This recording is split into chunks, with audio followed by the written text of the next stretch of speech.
As Jim said, I'm a member of the Iasa leadership team. I've worked with Iasa. I've been helping out to get the Iasa chapter off the ground. We've hooked up with ICS, so we now have joint membership and all that sort of nice stuff coming out of that. So what I'm going to do tonight is take you through a methodology called Mike 2. I don't know, is anybody familiar with Mike 2.0? Have you come across it yet? You have. From what? Other courses. Right. It's always been mentioned and Look.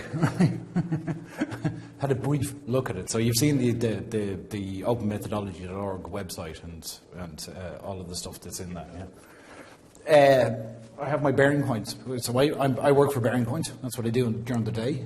When I'm not involved in ISA at night, I work for Bearing Point during the day. I'll bring you through sort of an introduction to what Mike is and where it came from and how it got developed. It actually came out of Bearing Point. It's now gone beyond that. It's basically what happened was back in the mid-2000s it was open sourced and sent out. So it's primarily ourselves and Deloitte that are bringing or contributing to Mike 2.0, but there's a huge community that's built up around Mike 2.0. We'll go into a little bit more around that later on. So this really just kind of outlines what the context is from an information management perspective. What are we trying to cover in information management? What does it mean, and what sort of areas do we cover within it? And Mike views the world as the world of information management as being, everything from investigating the data. Where does it come from? How does it get there? How do we manage it? How do we look after it? How do we govern it? How do we standardize it? So data standardization, correcting it, matching it, enriching it as we bring it into warehouses and things like that. Relational data modeling, so the old third normal form. If anybody can tell me how you get to that, I'd love to do that. I can't remember. I did in college, I remember, at one stage or another. Metadata management, the network process automation, ETL, middleware, ESB, platform security and operations. And all of those things have an information context. They all have data or information associated with them. And I suppose the premise of Mike, or the whole premise of where Mike came from, was how are we going to start to manage that information? We kind of half understand how to manage the apps and the infrastructure, but it's the data and the overall view of data, the holistic view of the data and the information, and how that all comes together to deliver business goals. That's the piece that Mike is trying to address. So, we'll get all the terminology out of the way first. So Mike stands for Method for Integrated Knowledge Environment. I think the Mike came first and the acronym was built off the Mike, right? From what I can remember. Mike 2.0 it's a comprehensive methodology for enterprise information management. So hopefully as we go through it, we'll see that a little bit more. Initial Mike methodology was data warehousing focused and was developed in 1998. So maybe this is a time to just bring in a little bit of the history. So there was a guy called Sean McCary who worked in Australia on some fairly big data warehousing projects, primarily in telecoms. So trying to gather the data around telecoms, building information, etc., bringing all that together, and in utility companies. So as per our ESB, etc. So trying to bring all that data together in those big organizations to actually understand what was going on in, from a billing perspective or from a utilities billing perspective, how to bring all that together. And that was primarily, it was a methodology really developed, a set of tools developed to allow the building of data warehouses. How do we build data warehouses, and what's the right approach to building data warehouses? It got developed over the intervening sort of 5 or 6 years and has become or became what was called Mike 2.0. And so really Mike 2.0 said, actually, it's a bigger problem or it's a bigger domain than just building a data warehouse. It's about how do we manage the information, both structured and unstructured, within organizations, and what methodology will we use to actually put a project in place when we're looking at something to do with data or information management. What methods can we use to allow us to make sure that we're hitting the right things as we're developing those projects? So that's where Mike came together. So the other thing it did, and the reason that it went open source, was there was a realization very quickly that it's a big problem space, and no one company is going to develop the answer to each of those problems, each of those areas. You're just not going to have the time to develop the methodology. So the concept really was, in about 2006, it was taken and it was open sourced. So it was really trying to get that collaboration. So it's Creative Commons now at this stage. It's Creative Commons attributed license, so everybody has free access to all of the stuff that's on the Mike site. So it's really, it's in that open source space, and it's also bringing in that whole Enterprise 2.0, Web 2.0, kind of old hat terms at this point in time, but really talking about, because I've got data that's been presented externally to my organization or information, how do I start to manage that as well? And bringing that into the whole information management thing. So how do I mine Twitter for marketing information? All of those sort of things. And it's the same from a methodology perspective. It's very much the same thing. The technologies underlying it are very different. Mike is based on what they call, the SAFE architecture. So these are just the acronyms. Let's get them out of the way. So SAFE is Strategic Architecture for Federated Enterprises, and it's basically just an architectural underpinning for the Mike methodology. So what do the systems, the reference architecture for information management or information sources within an organization. And information development is really the key concept that's around Mike 2.0. So Mike really wants you to think about developing information in the same way as you develop an application. So I'm not just developing ETL, I'm actually looking at how do I develop the use of that information throughout the organization. How do I develop from data to information? How do I actually start to get information out of that data? Is really what Mike tries to focus itself on. Just going back and just taking why an information development approach, or why are we thinking about going towards an information development approach? So, lots of nice words, consulting words up there, isn't there? But really what we're saying there is that we've got a ton of technology that's generating a ton of data. And we all know that there's value in the data that's been generated. But we don't know how to get it out of it, or we don't have the methodology to get information out of that data. We can do it in point solutions, so we can build data warehouses and generate executive KPIs, all of that stuff. But how do I holistically look at all of that data that's available to me and bring that together into some cohesive whole?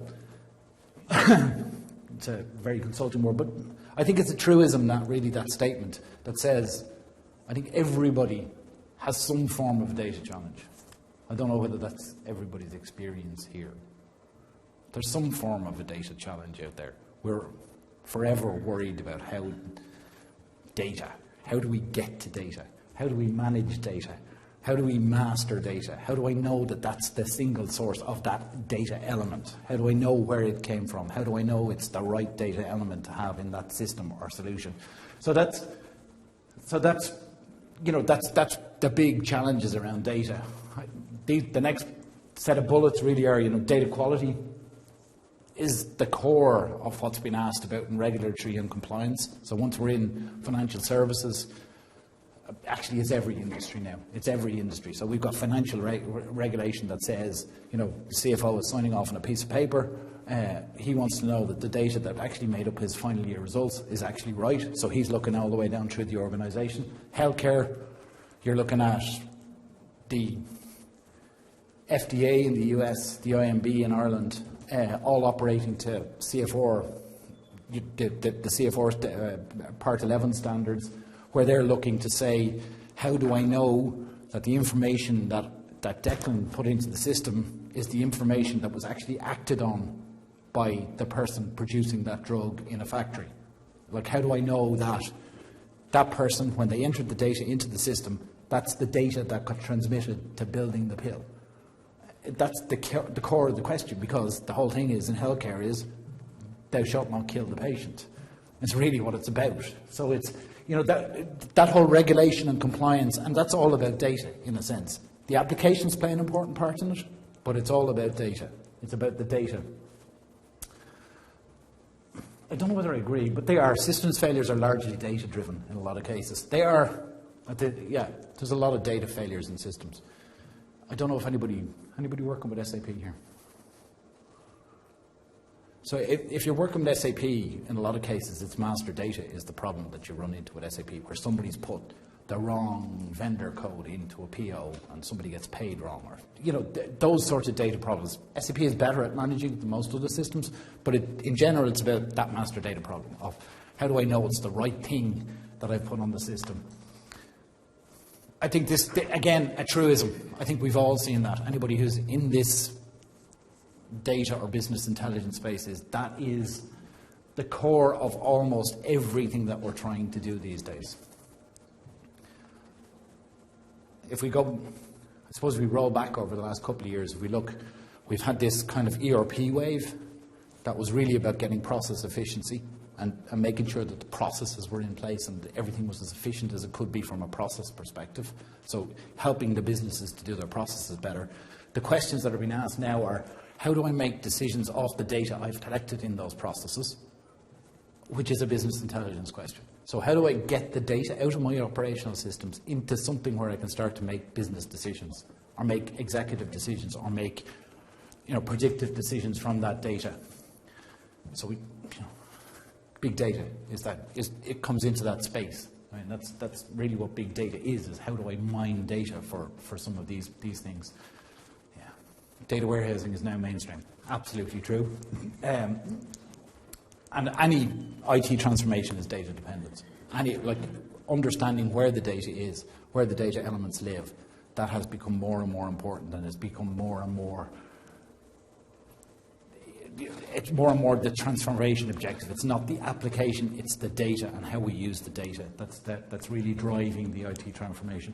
So Mike comes from a concept which basically says, and this is a statement that's on the Mike website, is that we believe meaningful, cost-effective business and technology change can only be achieved with a successful approach to information management, which basically says, I can't look at the applications alone, I can't look at the business process alone, I've got to look at the information as well. And I've got to have some way of managing the information in the same way as I would manage an application, or I would manage a piece of infrastructure, or I would manage a business process. So I have a methodology to look at business process, I have a methodology to develop applications. Mike's premise is I have a methodology to manage information or to develop information. Probably skip over a lot of this. So impacts at senior levels. It's a useful slide to have in the deck, right? But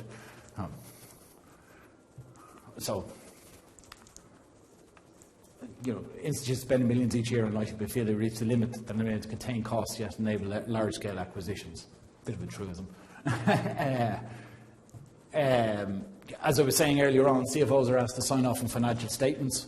The minute you have a CFO signing off on a financial statement, he's going to say to you, well, how do I know that all of the accounting data that is put into that system is good?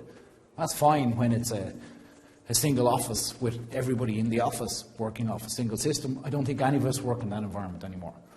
There's always multiple locations, or there's multiple systems in place, or whatever, that things are feeding back up into a centre where that question becomes harder. Lovely word, synergistic investments in technology. Eh? So really what we're saying is that investments have to be in line with what we're trying to do from a strategy perspective. Risk and compliance. So Solvency II, I think I mentioned at CFO Part 11. In the healthcare world, Solvency II in the insurance world, Sarbanes-Oxley in any company who's quoted on the US public stock or stock exchange, NASDAQ, or anything like that. The banks have the Basel sort of regulations or things that are applying to them as well. You've got all of those sort of things applying to them. And really what that's saying at a risk level is that, having a siloed approach to risk management or to the risks is no longer containable, because the risks can migrate across each of those silos. A risk can be identified in one silo, but it's actually been caused by something that's happening in another silo within the organisation. So you have to have a holistic view across the organisation.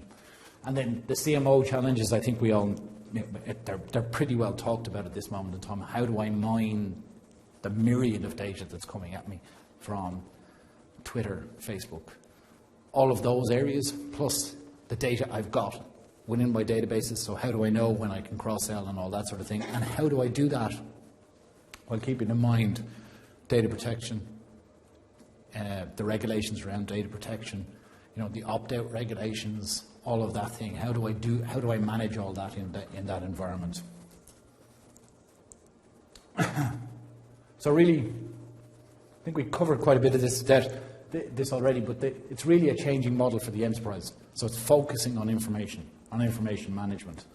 So in the same way as we have application development, where we have a strategy, a process, an organisation, a technology and people, and infrastructure, we have the same thing. For information, we should have the same thing. We should have a methodology that guides us through strategy, process, organisation, technology and people. So the premise being that information is the thing that holds the key to competitive advantage. That the applications come and go, but the data doesn't. Because we all have been involved in migration projects. Migrations always happen. You bring in a new application, the data comes with you. So I think the second point really talks to that is, in general, data doesn't go away, right? You don't start at the beginning. You can never greenfield data. You've got to fix what you've got. You are where you are with data. You've got to fix it. And so in a lot of cases, we've no choice but to go back and fix the things that we've missed 10 years ago, 15 years ago, 20 years ago in some cases. We've got to go back and fix. So the impact of getting information development wrong is greater, the cost of change is higher. So if we make a mistake about how we're going to build our information development practices, the change or the cost that we're going to be associated with making that change is going to be pretty big. It's going to, it's the same thing as do the design early, get it done quick, and then, develop off a pretty stable design, and then get the basics right. Data investigation, re-engineering, modeling, and metadata management. So get the basic pieces of managing data correct. So I think this goes back to the TOGAF view of the world as well, and it goes back to the view of how the most effective way of dealing with it is really having the organisation, the IT or the technology delivery organisation, focused on the aspects of the overall solution, of the holistic solution. Yes, you need somebody who understands holistically how it all fits together, but we really should separate application development from infrastructure. I think we've got that one in the world out there. But we also should have information development separated from. It's not just a piece of something that the developers worry about at the last minute, or something the infrastructure guys worry about at the last minute. It's a separate discipline within the organisation that has its own concerns, and it looks after the concerns of information development, rather than being focused on concerns for applications or concerns for infrastructure or whatever else it is. So, in summary then, information development is about really driving an overall information approach throughout the information management strategy, enabling people with the right skills to build and manage new information systems while creating a culture of information excellence. So building an information organisation that is structured to deliver solutions for business efficiency, improving the governance process around information compliance, policies, practices and measurements, delivering contemporary technology solutions that meet all of the needs of federated organisations. So it's really about that rebalancing the view of the view of the organisation. That it's not just part of information is not just part of the applications, or it's not just part of the BI solution, or it's not just part of. It is a separate discipline in its own right that has its own development or its own life cycle and its own methodology for doing things, and that's the premise that Mike comes from. And really, I'm just going to go on and just sort of bring you through sort of the early stages of the development of Mike. So, Mike is a methodology. So it's a framework, or it's a way of developing solutions in the information management space. So it's a set of tools, techniques, templates, processes that allow you to develop solutions to answer information management problems. That's what Mike is at its core, at its essence. So it's comprehensive. It can be applied across multiple different problems or project types in the information management space. Right? So you can use the methodology to answer information strategy and governance questions. So I need an information strategy. How am I going to manage my data? Where is my master data stores going to be? Am I going to have 5 data warehouses? I'm going to have a data warehouse and 5 data marts. That strategy type questions. How do I manage that going forward? How do I do data quality on the feeds into the data warehouse? Who's going to own the data? Who's going to be the person that's going to fix the data if it's wrong? Because it does go wrong in large scale systems. So that might can be applied in that space. It has a methodology and templates around that. It has methodology and templates around data investigation and re-engineering, so going into source systems and figuring out what's in that source system, what data is likely to be good in that source system, how much missing data there is, do I need to change that data, that sort of, so techniques and templates. It's not the tools to do it, it's not the smarts or the grunt to do it, but it's got the techniques and templates that say this is how you might look at it. Looks at data integration, so standard ETL stuff. How do I get stuff from A to B in the right format?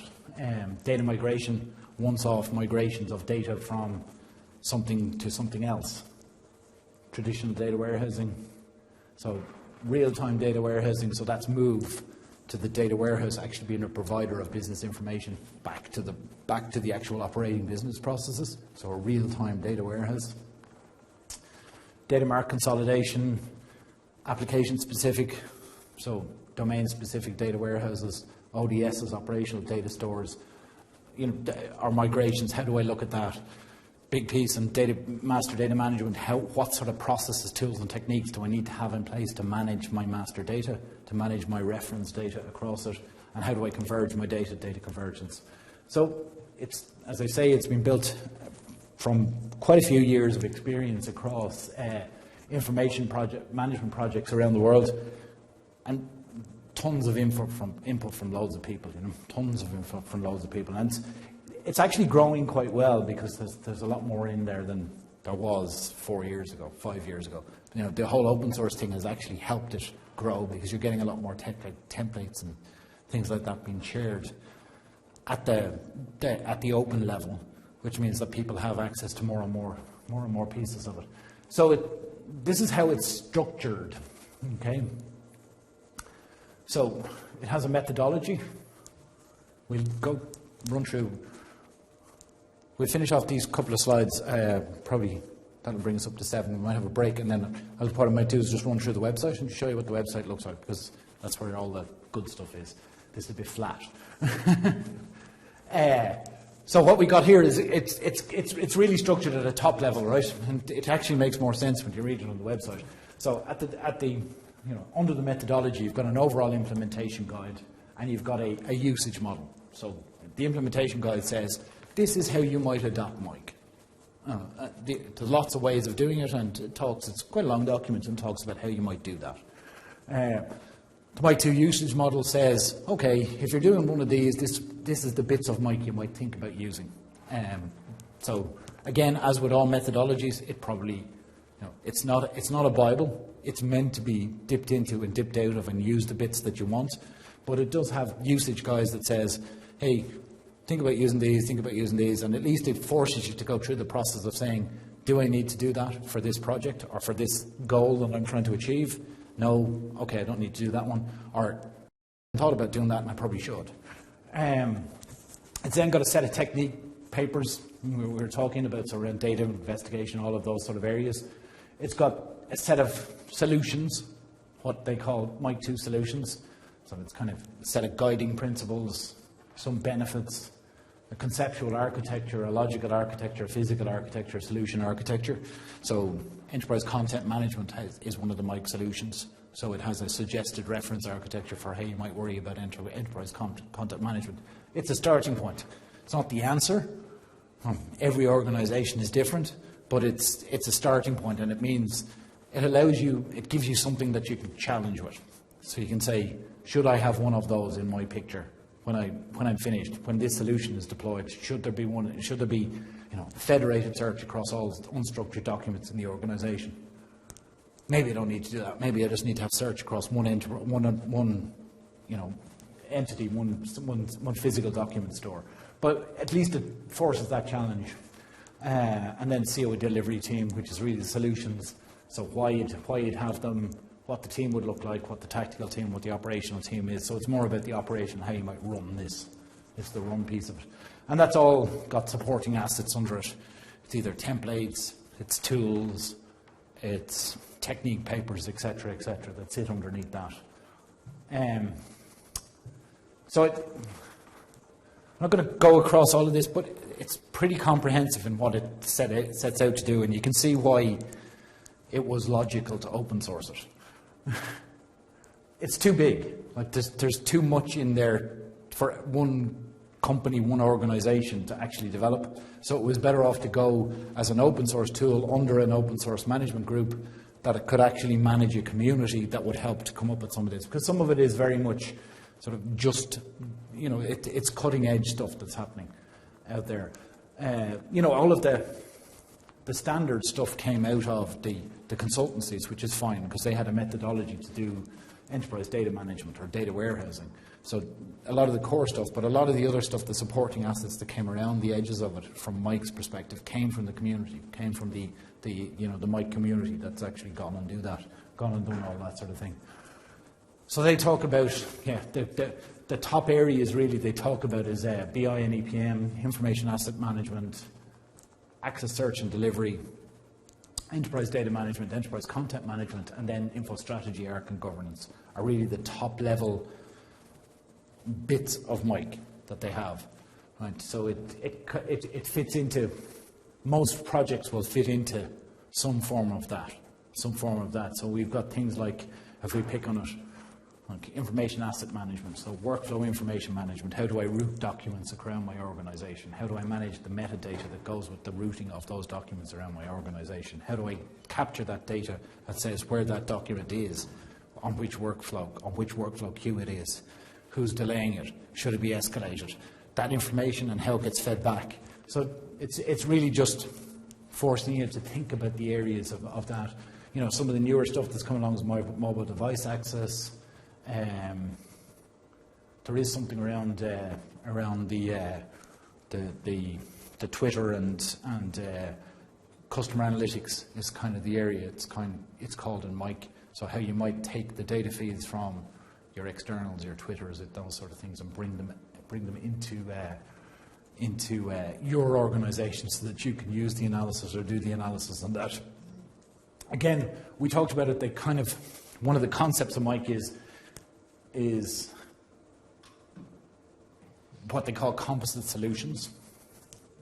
So maybe say I want to do data-driven IT transformation, and data-driven IT transformation is effectively, literally, the building blocks from here. So it'll have a bit of information strategy, architecture and governance.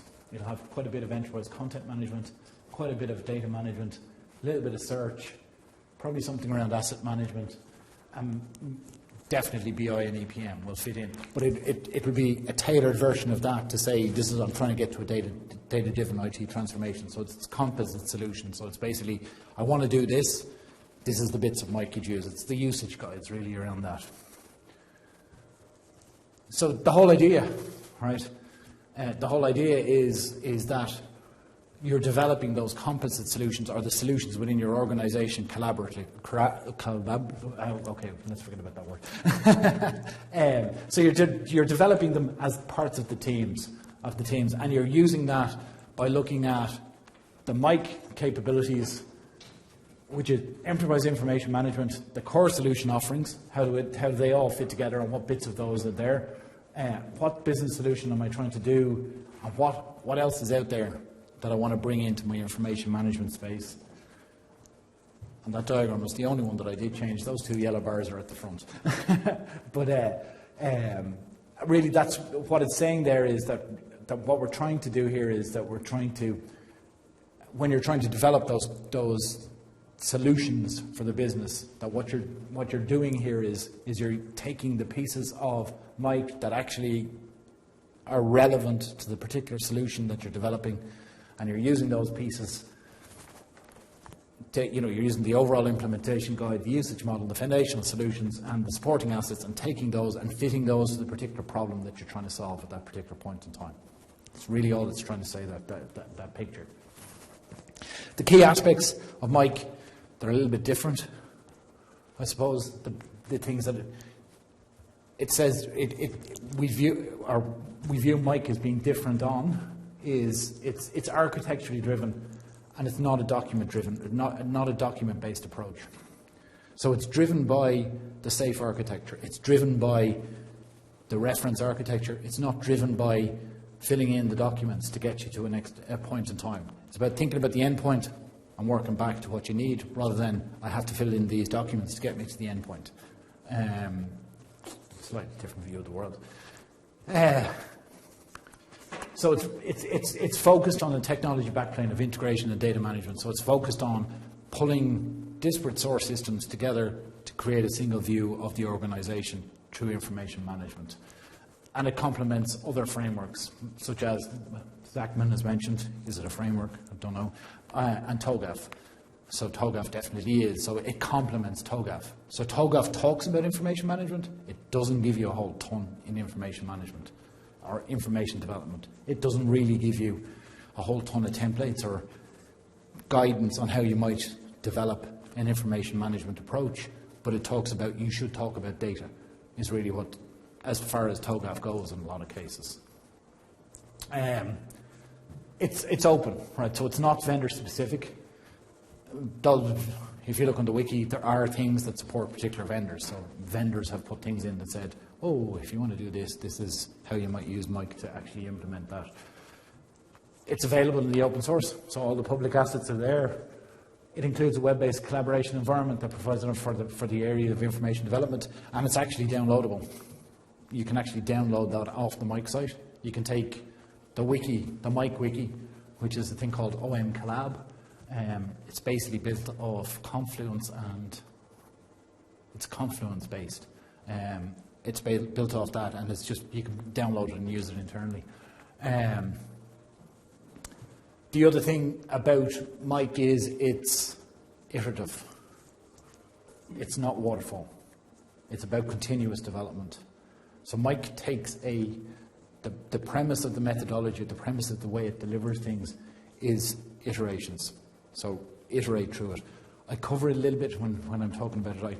It's a slide I should have brought up here about how it's phased or how Mike is phased, but it's down further in the deck, and we'll cover it after break. The other things that some of the high level deliverables which are kind of different. The way Mike suggests doing projects is that you create a blueprint, which is really talking about where do I want to be in the future. So you create a blueprint, and its implementation methodology kind of forces you in that direction to create a blueprint. We can see what it's doing, and so it's really going back and doing a strategy type. It's an as-is 2B type map, which is really future. How do I do that? How do I get there? What's the business priorities? What do I want to get to? And then the next piece of it is really developing a roadmap that says, here's the set of projects or the iterations that will get me to that future state. And I can do that.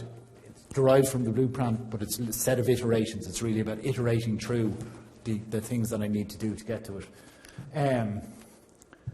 So it really provides you with a clear set of deliverables. It says, here's where I want to get to, which is my blueprint, and here's how I'm going to get there, which is my roadmap. But my roadmap is not a big project. It's a set of iterations or small projects that get me to the end goal. And hopefully they're disconnected enough so that when, as we know in the reality of the world is, the projects get moved around, we can move around with them. The projects can move around with them. That's going back to the SAFE architecture, which is really that's what SAFE is that's the reference architecture that Mike uses in its generic form. It has some variations of those for each of the project or the solution types that it has out there, but it's really just a reference architecture that says, I've got a set of enterprise applications talking to a set of common services, talking to probably something in enterprise content management, underpinned by a set of enabling technologies, underpinned by a set of information management tools or things like that, underpinned by a set of infrastructure. On the same side as my enterprise apps, I'm talking about composite applications, which are really built up out of my business intelligence view of the world, which is my data warehouses. And again, all of that is underpinned on the content management, the enabling technologies, and the foundation technologies for capabilities for information. And then it's really talking about what common or shared repositories have I got externally, reference master, UDDI. It was a hot topic when this diagram was drawn. EIS, Enterprise Information Systems, Decision Support Systems, Operational Data Stores, Data Marts, Warehouses, the Enterprise Apps, Data Stores, and then looking at the continuum of the information formats from structured, be that relational, dimensional, hierarchical, to more and more unstructured XML, HTML, EDI, pretty structured still, but then we're into document, text, and images, completely unstructured information. How do I manage all of those pieces of information in those data stores to allow me to get intelligence or information out of them and feed them up to my enterprise or my composite applications through either BI or whatever else? Why does it go for an architecture? I'll use that. Because it's a little bit complicated, as we all know. It's a bit, the need for an architecture allows us to simplify what that looks like, because we all know when we go out there and actually start to do this stuff, we end up with a set of tightly integrated applications. We need to figure out how we're going to integrate that through an integration layer back to some form of staging areas, back into a data warehouse. How do I manage the ETL? How do I manage the data changes that are happening up in my enterprise applications? Orchestration and integration of the processes across my integration tier.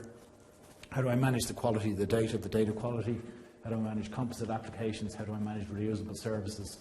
Analytical data stores and enterprise analytics and external data. How do I manage all those things? So it is a little bit complicated. Now, we're at just coming up to 7:05, so we might break here. And then when we come back, we'll have about 15 minutes, is it, Jim? Yeah, about 15 minutes. Yeah, about 15 minutes, if that's all right, 15 minutes, whatever, or 10 minutes, whatever. And I'll tell you what slides are coming up, and then as an audience, we can shape the rest of it, because we won't get through it all in 45 minutes.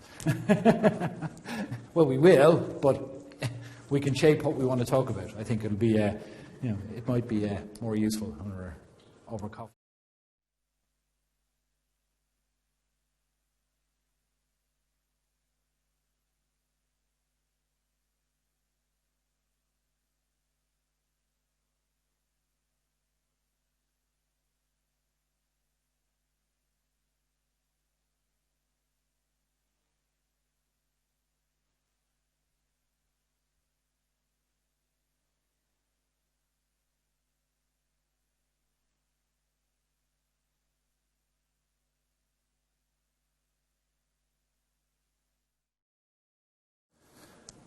Problem with being left-handed. Everything goes on the wrong side. Everything's on the wrong side. We're just waiting for it. Jim, I thought you said you didn't know how to use it.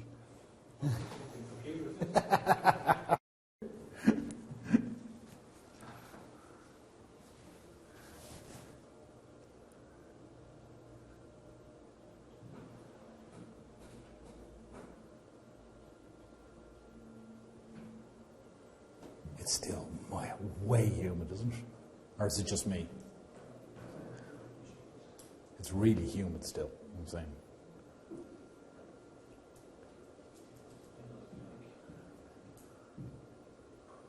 No, the aircon's working perfect. I think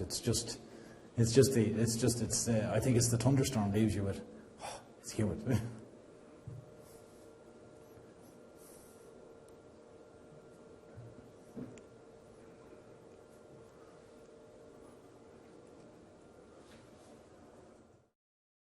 I'm just going to run through this data governance piece, because data governance is really, I suppose, the other word. So it's the approach to how we manage data. It's how do we govern data? How do we manage data? I think we've touched on this all the way through, but really that's what Mike is really trying to do. It's putting the methodology in place to allow us to manage data, manage and govern data. So I don't know. Is everybody in here working in data?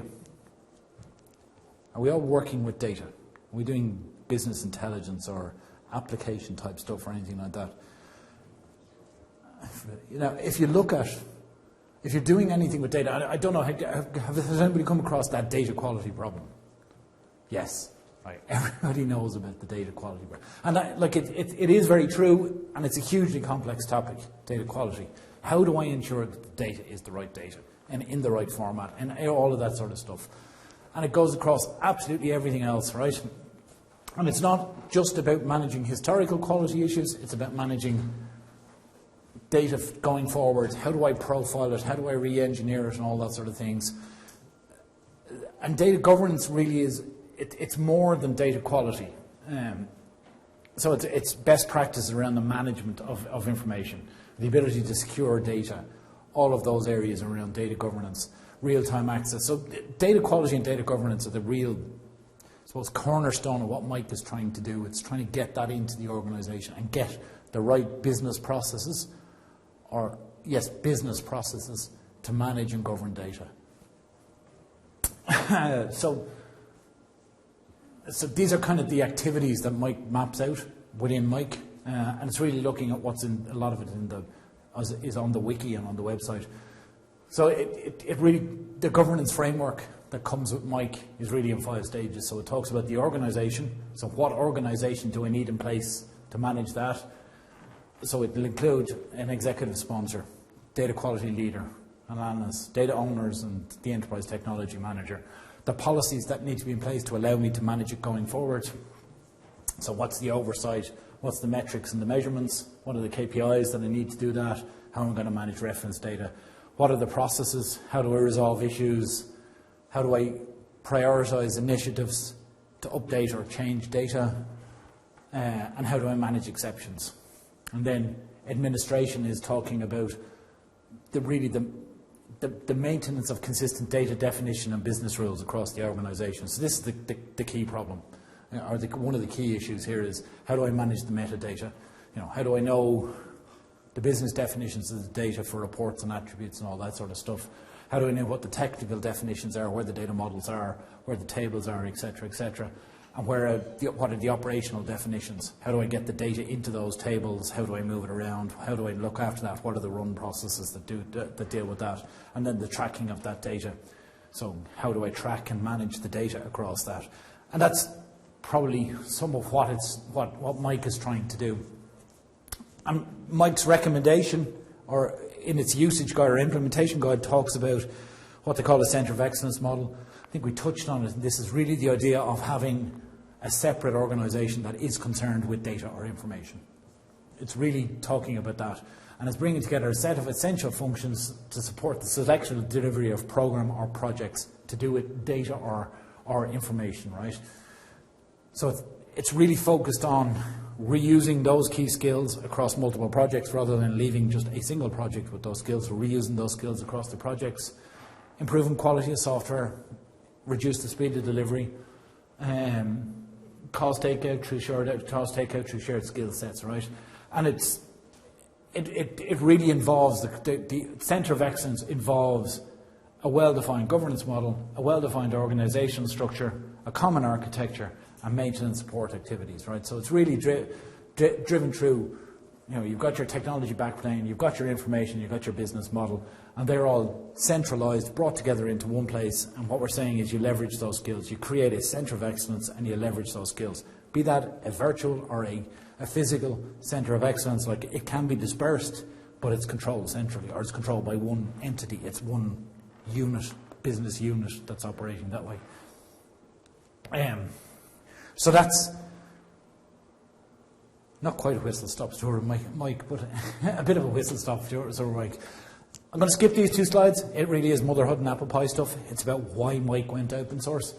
So we'll hit on the big stuff is, you know, when Mike was going open source, the big stuff that was going on was open source itself, Web 2.0 and data management, the issues around data management. And really, Mike was really just trying to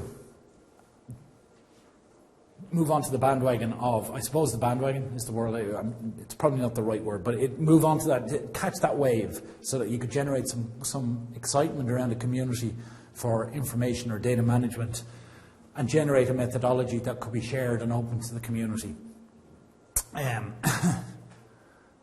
So, again, you've got the standard challenges that go with having an open source community. It's how everybody's contributing, how do you manage it? The more you have federated, the more integration you need. You need more data. All of it's distributed. How do you pull it together? You've got more sharing. You've got multiple things going on. You've got security risks and privacy risks. But that's what that community has developed. That's what it looks like at this moment in time. I'll actually go onto the website in a couple of minutes and just show you around it or show you what it looks like. But it's out there. It's been out and open sourced for the best part of 5-6 years at this stage now. So it's a fairly mature community, and there's quite a bit of activity happening on it. There's still a good bit of activity happening on the Mike 2.0 side of things. The whole concept of Mike 2.0, and again, only you guys work in larger enterprises, is one of the concepts it has around itself is to say, actually what you can do, and this is not unlike what RUP has done or what OpenUP have done if you're in the application development world with the Eclipse stuff, Eclipse models and things like that, is that you've got an open source wiki which has shared open assets, right? And basically you have a choice then of saying, on that wiki, I can have shared private assets, so I can take assets that I've developed internally in my organization and I can share them, but they're my assets under my license. So I can license them to the wiki and keep my license or keep my IP. Well, you won't keep your IP if you publish a technique paper, but it's basically you keep the ownership of the license model, I suppose, is what you talk about. You can also have private assets, not on the external wiki. So the concept is that the wiki itself, or that OM Collab wiki on Mike 2.0, allows you to have, you can use that as the central repository. People who go in on the website can see it. If you're in an internal organization, you can have a link back from that wiki back into your own private assets. So basically, actually, we will hop across to the website now in a second just to show you what it looks like. But you can go search, because what Mike is really giving you is a meta model for those technique papers. It's a meta model for the process for information development.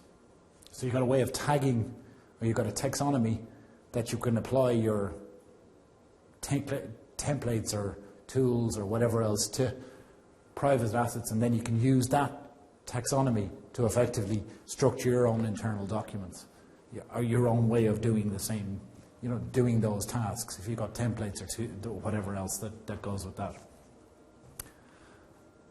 I'm going to run quickly through these, because then I'm going to jump across the thing. The first, I'm going to do very quickly on some case studies, because I think it'll be more interesting to look at the website. First case study is a case study of a postal service somewhere on the western edge of Europe. Okay, on post, it's called, right? So, they were, there was an information strategy developed for them, a project that kicked off, and it used Mike to develop the information strategy. These are on the slide pack. They're on the website, so have a read of them, right?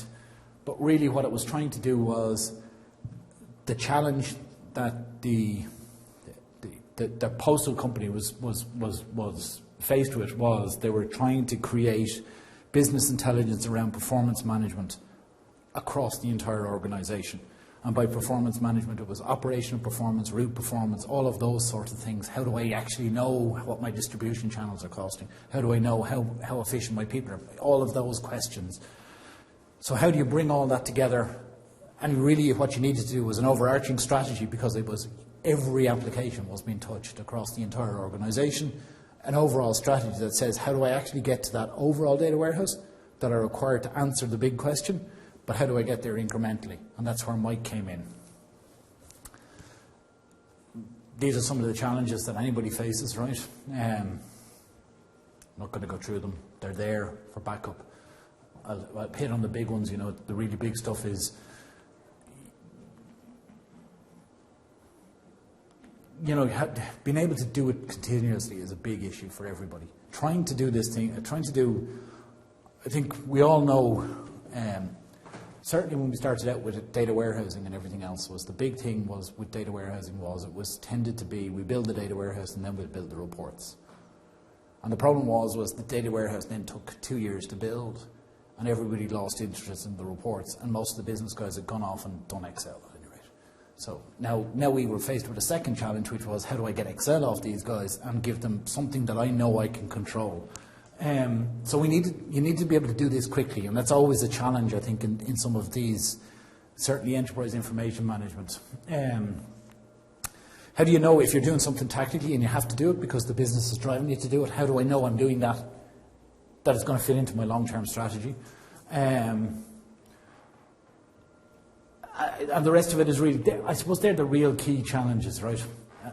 Some of the other stuff is making sure you have work products and making sure you have stuff that you can reuse on a how do I find information that I can use to quick start it, right? Some of the drivers and benefits around that, again, it's read stuff, right? Some of the guiding principles of what an EAM strategy is, again, that comes directly out of Mike. That was the slide I really wanted to get to. What was actually used in this project was Mike defines, and this is the one I was saying I should have brought up a bit earlier in the slide deck, but Mike defines information development through 5 stages, right? So it's a 5-stage process. The first 2 phases are strategic. They're around, as we talked about, the information and governance tower in the content model. And that's done once. They're done once. So basically what you're doing is you're defining what the blueprint is, where I want to get to, and I'm looking at the technologies that will deliver that blueprint, and I'm assessing those technologies. So effectively for this project, that's what was done. So it was looking at what's the big hairy goal? How do I get to that? And how do I get to the big vision of the future? And what technologies will I need to fulfill that? So a technology assessment or a tool selection process for delivery of the tools.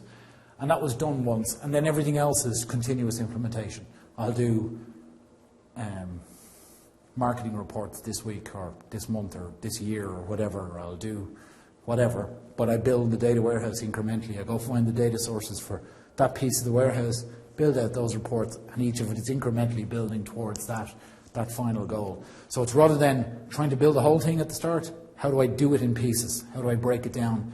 And the key part of that is doing those 2 phases up front allows you to figure out, or forces you to figure out, knowing that you're going to do all this in iterations, forces you at the blueprint and the technology road mapping stage to try and figure out how am I going to ensure that I can build it incrementally, rather than saying, actually, it's too hard of a sum. What I'm going to do is build the whole thing, and I'm never going to get there.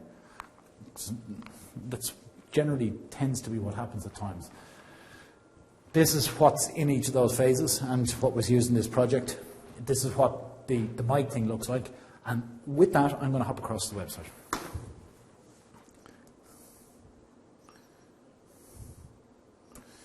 So if I go to the website here, and that is the Mike website, and if we have a look at the solution offerings, I think it was, wasn't it? Core solution offerings, information strategy, architecture and governance. Please work. Please. So basically that talks about the set of activities that are involved in that. If I scroll down. So has anybody ever used RUP or anything like that? Ever used our SWORKS or SW Works or any of those tooling things? If you're looking at any of those things, it's very much the same sort of concept. It kind of talks through the guidance of what you might want to do.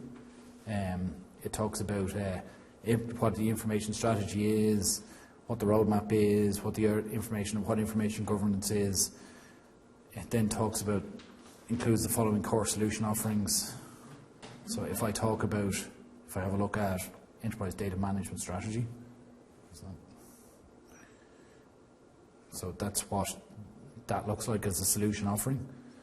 So what do they look like? Business intelligence, performance managing, what it looks like, what the purpose is, what the approach is, how you do that. Lots of words around all those sort of things. So it does all of that thing. It then also does, if I go back and look at enterprise information strategy here. Again, you've got the same thing. It's around those. Yeah, I'm not as good as I should be on this. Take that out there. It goes through all of those. It's just basically a technique paper for how you might go about generating that. So there's a lot of data in there, and it shows you where that fits into the overall solution and where that might fit into that. And it's currently under construction. Somebody's obviously changing it at the moment. And then your implementation guides is, if we go back to our implementation guides here, where is it there?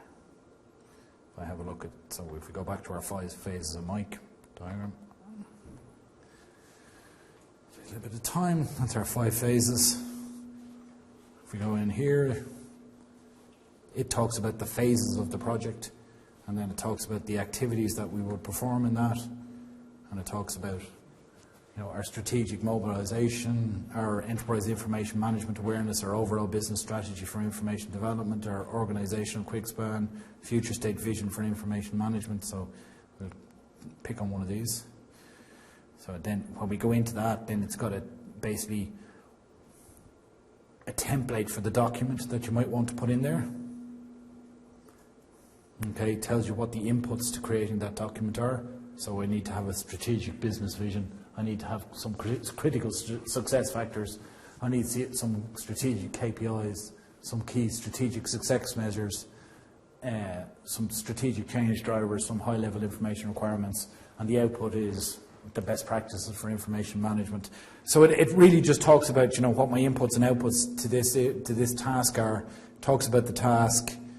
I was looking for one that had a template on it, and I probably won't find it when I'm here.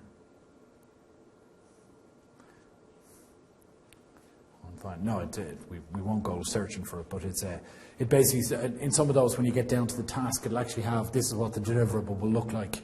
This is what here's a template. Go use this as your template for developing it. And it's got all of these things are guidance, or either guidance or technique papers or whatever else. And then you've got your usual sort of featured articles. People have been writing on it, and there's a blog that goes on as well, which is mostly McClary that's talking on it. How do you handle information overload, or whatever else is out there? It's a reasonably active community. There's activity on it, and there's people talking about it and using it most of the time. So it's not a bad tool that you can use. I was going to stop it there because I think the next case study that I was going to go through really was actually it might be interesting just to hit on just interesting. It was interesting from the point of view of this was applying Mike to an area that you wouldn't think you'd apply something like Mike to, or an open methodology to. So it was applied in. This project was really about developing an application decommissioning process. But the key piece of the application decommissioning process was that the data was required to be retained by regulation for I think it was 7 years after the application was decommissioned. So how am I going to manage that data rather than just keeping the application alive for 7 years so I can access the data in its native format? Because without the application, the data is, in a sense, it's a database. And how do I query it? And it doesn't actually make any more sense. So how are we actually going to manage that data and take it out and make sense of it in some way, shape, or form? So that was the key of it. So basically what Mike did was it used the content model, it used BI and EDM, those pieces of the Mike methodology, the BI and EDM pieces of the Mike methodology. It used the SAFE architecture because it looked at the application development model, and it used the iterative approach. That's what Mike kind of specifies. And really it was kind of a 5-month project. So it was really trying to figure out what the decommissioning governance and process design was going to be, create an RFP, which is a request for a proposal from vendors, to deliver the overall solution. But that was a design solution, so you had to have what they were trying to deliver to. So you're coming up with the design and then trying to do that. So it was basically over a 2-month period where they used those tools and techniques to develop that overview. So we were trying to agree the pro-contras. But really what they were trying to do was develop a high-level information governance framework and develop the future application decommissioning process. So the whole idea was once they had an information governance framework, they could figure out how could they decommission that application and keep the data in a format that was usable by the information governance process. So it was kind of using Mike for an area that you wouldn't think about. Application decommissioning is not an area you'd think I'd apply a information management methodology to, but it's an area that you could, and it works reasonably well for that, you know. Folks, thank you very much. We're not allowed to do questions and answers, sure we're not. Jim, we need you back. Anything we need to, any